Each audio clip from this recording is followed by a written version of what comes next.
People think the Tenderloin is bad, but reality says it's a good community. There are children with dreams and parents with hope for their children, hope that is brighter than the sun.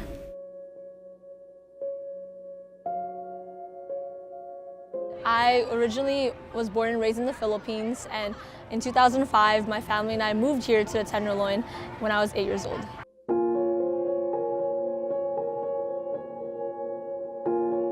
In the heart of San Francisco, some 35,000 residents live in a diverse and culturally rich neighborhood, but there is very little grass or open space. And like in many urban centers, there are numerous social challenges, including poverty, chronic illness, and lack of safety.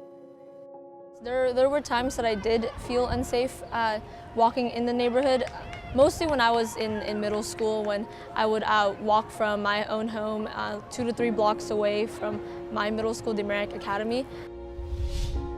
The St. Francis Foundation, in partnership with St. Francis Memorial Hospital, is working to address safety and well-being using neighborhood resources that already exist. TLHIP stands for the Tenderloin Health Improvement Partnership.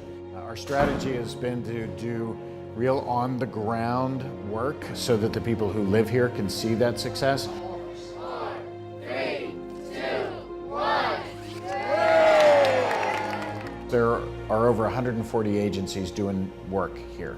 Our goal is to get those agencies to work better together. We're also working to bring the resident voice into the strategy, and we've taken a lot of steps in the last year to make sure that not only does our strategy have fidelity to the needs of the community, but that voice is actually represented in the decision-making process. We've seen some great results so far. Boedekker Park is an anchor for a true success story. So not only is this safe and beautiful and active, but there's been a concentric ring of betterment that's been happening around the park. Previously, Boedekker Park, one of just 3 parks in the entire neighborhood, was so unsafe it was closed to the public.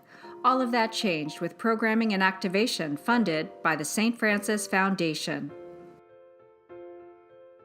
Boedekker Park and what it was before and what it is now is a complete 180. It's night and day. My role here is to make sure that everyone's safe in any way, shape, or form.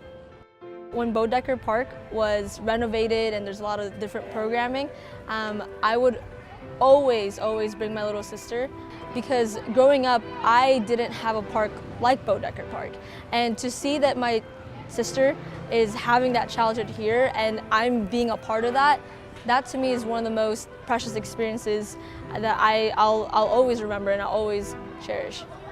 We see all the negative elements, but we don't see the families that live here.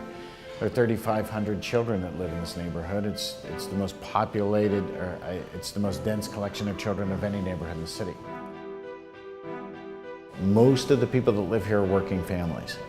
Precious represents the possibility. She's one of those bright shining lights that's going to come out of this neighborhood and make a very big difference, not just in the city, but in the world.